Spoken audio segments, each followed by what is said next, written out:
মারিয়া তার স্বামী শাহিনকে ঘুম থেকে ডাকতে থাকে মাছ ধরতে যাওয়ার জন্য, আর বলতে থাকে, হোগো, ঘুম থেকে উঠবে না নাকি? দেখেছো বেলা কত গড়ালো, আর কত ঘুমাবে বলো তো? তোমাকে নিয়ে আর পারি না বাপু। এটা বলে মারিয়া ঘর থেকে বাইরে চলে আসে আর বাড়ির কাজ করতে শুরু করে।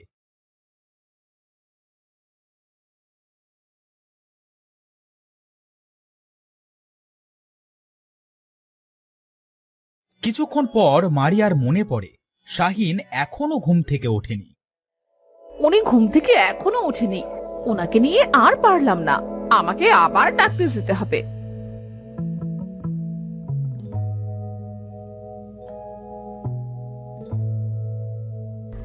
তোমাকে সেই সকাল থেকে রাখছি, আমার কথা কি তোমার কানে যাচ্ছে না নাকি? এখন যদি না ওঠো তাহলে নদীতে যাবে কখন? কি হয়েছে? আজ না গেলেই হয় না বউ? আজ না গেলে কিভাবে হয় শুনি? আজ যদি তুমি নদীতে মাছ ধরতে না যাও তাহলে খাবো কি? ধ্যাৎ তেরি, কিছুই ভালো লাগে না।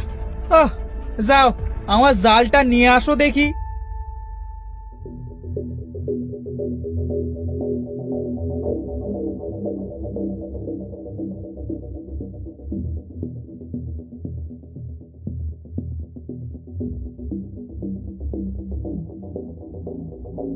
জাল তো পেয়েছো, এবার বাড়ি থেকে যাও দেখি। এমন মানুষের সাথে কি সংসার করা যায়? আর পারছি না বাপু আমি।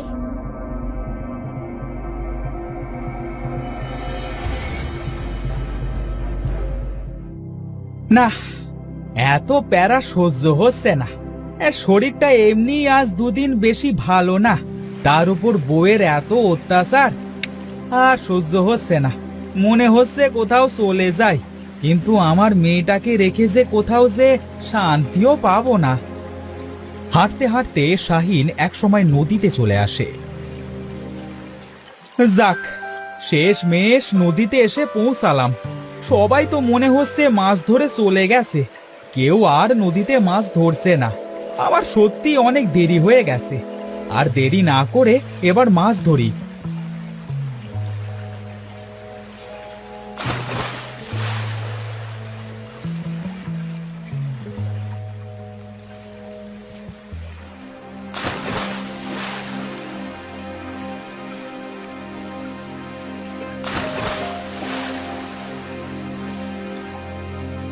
শাহিন কয়েকবার নদীতে জাল ফেলে, কিন্তু একটাও মাছ পায় না। শাহিনের মন অনেক খারাপ হয়ে যায় আর বলতে থাকে, শরীরটা খারাপ, তবুও বউয়ের কথা শুনে মাছ ধরতে এলাম। এত কষ্ট করলাম, তবু একটা মাছও পেলাম না। শাহিন মন খারাপ করে বসে থাকে। এমন সময় শাহিনের চোখ একটা জায়গায় যেয়ে আটকে যায়। ওই ঝোপটার কাছে তো ভয়ে কেউ কখনো মাছ ধরতে যায় না। আজকে যদি আমি ওখানে মাছ ধরি তাহলে কেমন হয়? আমার মন বলছে, আমি যদি ঝোপটার কাছে যেয়ে মাছ ধরি তাহলে অনেক মাছ পাবো।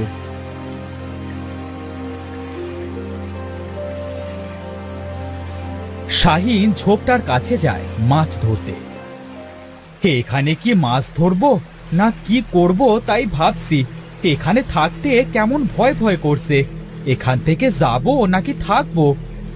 না, এসেই যখন পড়েছি তখন আর না যে জালটা বরং ফেলেই দেখি মাছ বাঁধে কিনা। শাহিন প্রথমবার নদীতে জাল ফেললো, একটা মাছও পেল না। দ্বিতীয়বারও একটা মাছও পায় না। তৃতীয়বার জাল ফেলতেই শাহিন বলে, এ কি, জালটা এমন ভারী ভারী লাগছে কেন? এবার কি তাহলে জালে মাছ বেঁধেছে? জালটা মনে হচ্ছে অনেক ভারী, একা একা তো টানতে পারছি না।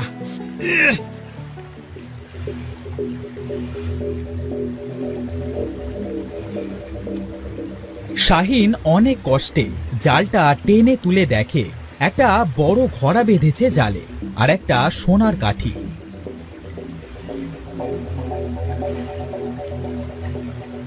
আমার জালে এগুলা কি বেঁধেছে?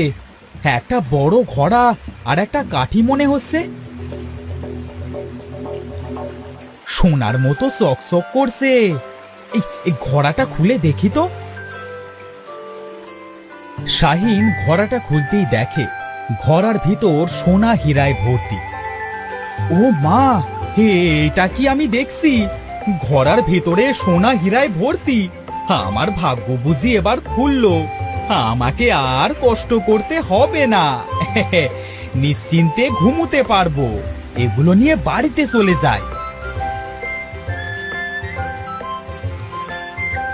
জেলে ঘোড়া আর সেই সোনার কাঠিটা নিয়ে বাড়িতে চলে আসে। জেলের সোনা ও হীরা ভর্তি ঘোড়াগুলো দূর থেকে তিনটে চোর দেখে ফেলে। এই জামাল, দেখেছিস? এই শালার জেলের কপালটাই তো খুলে গেল রে শালা। তাই তো দেখছি রে সন্টু মন্টু। এই জেলেকে আমরা কিছুতেই সোনা হীরাগুলো ভোগ করতে দিব না। আমরা আজকেই জেলের বাড়িতে চুরি করতে যাব। এই মন্টু ঠিক কথাই বলেছে জামাল ভাই। এই না হলে কখন জানি জেলে সোনা হীরাগুলো লুকিয়ে রাখে। যেটা করবার আমাদের আজ রাতের ভেতরেই করতে হবে, বুঝলে তোমরা? কি ভারী রে বাবা, আর পারছি না। বউ, ও বউ, কোথায় গেলে গো? তুমি এইদিকে এসো একবার। হয়েছেটা কি? এভাবে ষাঁড়ের মতো চিল্লাচ্ছ কেন? তোমার জ্বালায় কি একটু শান্তি পাবো না? এই দেখো, আমি নদীতে কি পেয়েছি। তুমি নদীতে কি এই ঘোড়াটা পেয়েছো? হ্যাঁ গো বউ, এই তবে এটা সাধারণ ঘোড়া নয়। দেখো দেখো, এর ভেতরে কি আছে। ওরে বাবারে, কতগুলো সোনা হিরে! ঘোড়ার ঢাকনাটা খুলতেই যেন চকচক করছে। কোথায় পেলে গো তুমি এগুলো? এই নদীতে পেয়েছি গো, মাছ ধরতে যে। তোমাকে আর মাছ ধরতে যেতে হবে না। তোমার পেছনে আমারও ঘ্যান ঘ্যান করা লাগবে না। আল্লাহ যা করে ভালোর জন্যই করে। আমাদের আর কোনো জিনিসের কোনো কষ্ট থাকবে না। মা, তুমি সত্যি বলছো? আমাদের আর কোনো কিছুর কষ্ট করা লাগবে না? হ্যাঁ রে, সত্যি রে মা। তোর বাবা যে গুপ্তধন পেয়েছে। কোথায় সেই গুপ্তধন? আমিও দেখবো মা। মা, আমরা এবার ধনী হয়ে যাবো, তাই না? হ্যাঁ রে মা। আচ্ছা, এগুলো আমি ঘরে দেখে আসি, যাতে কেউ দেখতে না পায়।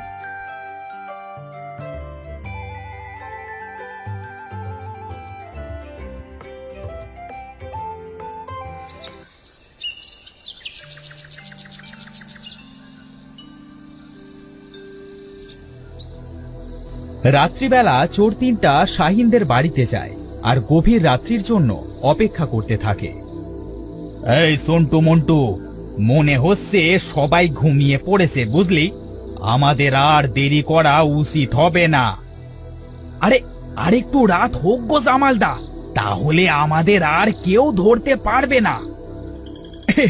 জামালদা, এই মন্টুদা ঠিকই বলেছে, আরেকটু গভীর রাত হোক গো।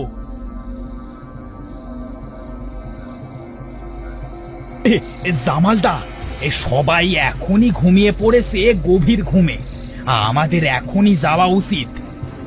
হ্যাঁ চল, তবে সাবধানে পা ফেলিস, কাক পক্ষীও যেন টের না পায়। তিনজনে মিলে ধীর পায়ে শাহিনদের বাড়িতে প্রবেশ করে। এরপর তারা সোনা হীরাবর্তী ঘোড়া খুঁজতে থাকে।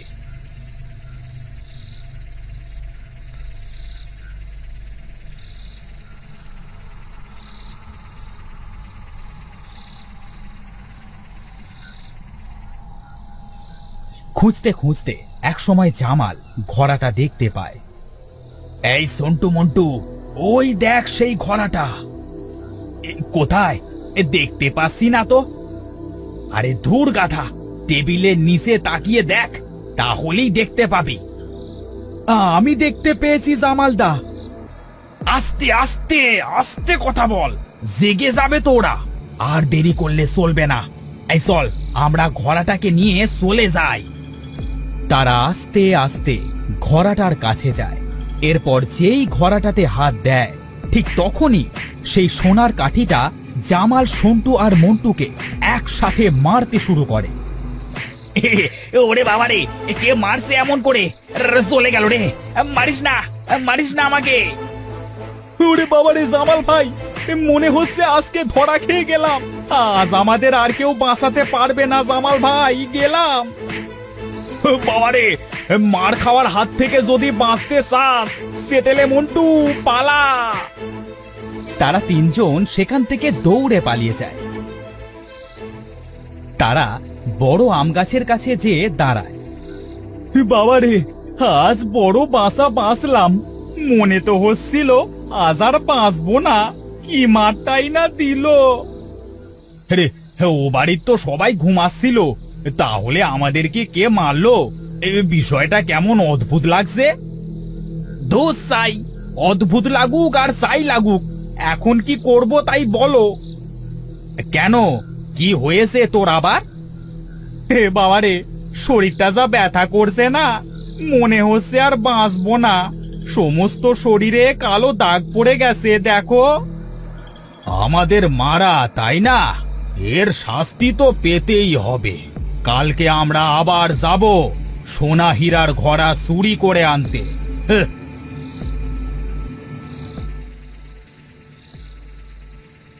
পরের দিন তারা আবার শাহিনদের বাড়িতে যায়। সেদিনও জাদুর কাঠিটা তিন চোরকে ইচ্ছে মতো পেটাতে থাকে। তিন চোর সেদিন আর পালানোর সুযোগ পায় না। সোনার কাঠির মার খেয়ে তারা চিৎকার করতে থাকে। কে আসো, বাঁচাও, মেরে ফেললো গো, কে আসো, বাঁচাও, মেরে ফেললো, পড়ে গেলাম, ওরে বাঁচাও, বাঁচাও। আমরা আর কখনো চুরি করতে আসবো না, আমাদের ছেড়ে দাও। তুমি এভাবে আমাদের মারছো কেন? ছেড়ে দাও, আর বাপের জন্মে করবো না চুরি। কাঠি কারোর কথা না শুনে তাদের মারতে থাকলো। চিৎকার শুনে শাহিনের ঘুম ভেঙে যায়। কে কে চিৎকার করছে এমন করে? বউ, ও বউ, আরে ওঠো ওঠো, দেখি, দেখো কে যেন চিৎকার করছে। সত্যি তো, চলো তো গিয়ে দেখি কারা চিৎকার করছে।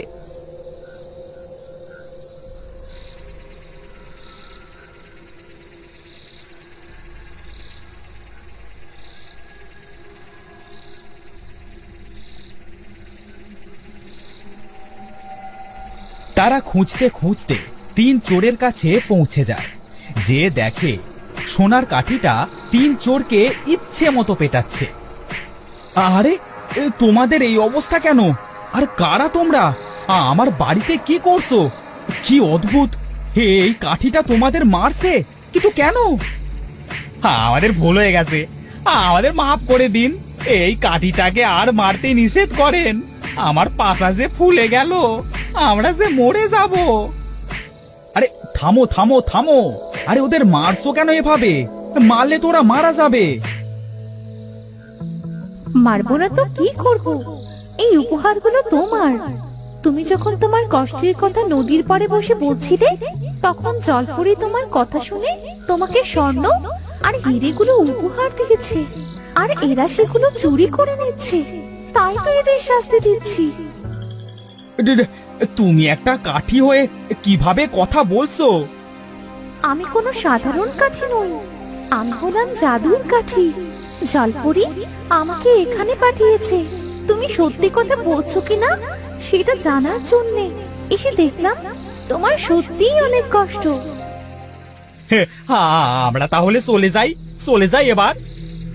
না, তোমাদের শাস্তি তোমাদের পেতেই হবে। কেন চুরি করো তোমরা অন্যের জিনিস? আমাদের স্ত্রী সন্তানও যে না খেয়ে থাকে। তোমরা কাজ করতে পারো না? আমাদের যে কেউ কাজ দেয় না, কি করব বলেন? ঠিক আছে, আমি তোমাদের কিছু সোনা আর মোহর দিচ্ছি, তোমরা আর কখনো চুরি করবে না।